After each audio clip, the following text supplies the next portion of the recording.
Ce programme vous est présenté par le restaurant-café Bardot,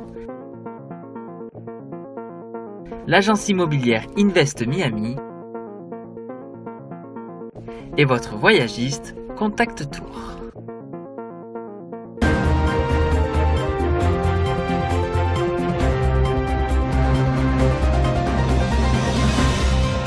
Bienvenue sur Bonjour America, je suis Audrey Mazins et voici l'actualité du jour.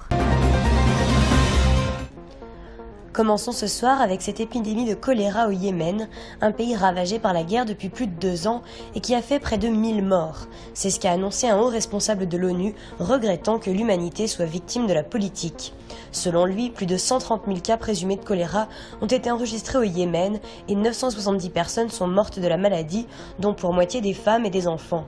L'épidémie de choléra, qui s'ajoute à la famine, vient rappeler l'effondrement des infrastructures dans ce pays de la péninsule arabique où seulement la moitié des services de santé sont encore opérationnels, a-t-il souligné. Le plan d'action de l'ONU aurait besoin d'un budget de 1,8 milliard d'euros, mais seulement 29% des fonds nécessaires ont été collectés auprès des États membres, a regretté M. McGoldrick. En Pennsylvanie, le jury du procès de l'acteur américain Bill Cosby a annoncé jeudi au juge qu'il ne parvenait pas à se déterminer à l'unanimité sur aucun des 3 chefs d'accusation. Les jurés délibèrent depuis lundi après-midi et ont fait cette communication au juge Stephen O'Neill après 29 heures de débat. En pareil cas, la loi de Pennsylvanie permet aux juges d'ordonner aux jurés de poursuivre leurs travaux, un verdict ne pouvant être établi qu'à l'unanimité. Les jurés doivent déterminer si Bill Cosby est ou non coupable d'agression sexuelle sur Andrea Constant à son domicile début 2004. La procédure pénale américaine prévoit la possibilité qu'un jury ne parvienne pas à se prononcer à l'unanimité, auquel cas le juge peut ordonner l'annulation du procès.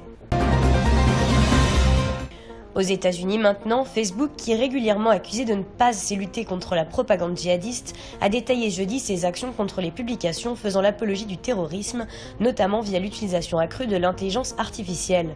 Fin mai, les dirigeants du G7 ont encore accentué leur pression sur les grands groupes Internet. Le groupe utilise aussi l'intelligence artificielle pour repérer des textes et images qui feraient l'apologie du terrorisme. Pour mettre au point les algorithmes, Facebook utilise des textes de propagande des groupes djihadistes pour apprendre à ces systèmes à mieux les repérer, explique le groupe, précisant en être encore aux expérimentations. Facebook précise que ses efforts concernent aussi ses autres plateformes, notamment Instagram. Reconnaissant que la technologie ne saurait remplacer l'expertise humaine, Facebook rappelle que le nombre d'employés chargés de la gestion des contenus augmentera de 3000 personnes d'ici l'an prochain pour passer à 7500.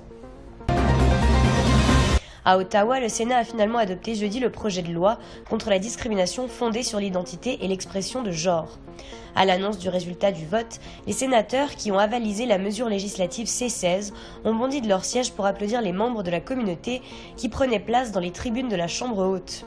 Le C16 amendera le code criminel pour clarifier qu'une infraction motivée par les préjugés ou de la haine, fondée sur l'identité ou l'expression de genre, constitue une circonstance aggravante que le tribunal doit prendre en compte lorsqu'il détermine la peine à infliger.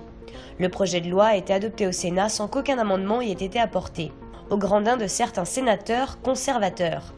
L'approbation du projet de loi est un hommage aux nombreuses personnes transgenres qui se sont bravement manifestées, malgré la peur, l'intimidation et la haine, pour partager l'histoire de leur réalité et pour réclamer leurs droits. Terminons en France avec la haute technologie. En effet, jusqu'à samedi à Paris, le salon Viva Technologie fait la part belle aux créateurs et inventeurs et réunit 5000 startups, dont de très nombreuses françaises. La seconde édition du salon Viva Technologie, qui se tient en cette fin de semaine, se veut plus anglophone que l'an passé, avec déjà des allures de rendez-vous international. Plusieurs stands sont consacrés au secteur de la santé, bracelets connectés, applications spécialisées dans le suivi des patients, robots médicaux, certaines innovations pourraient changer radicalement le quotidien des malades.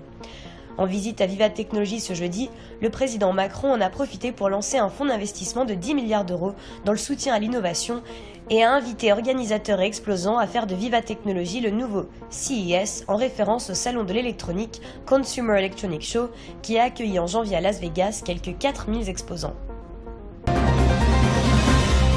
Merci de nous regarder sur Bonjour America, je vous retrouve très bientôt.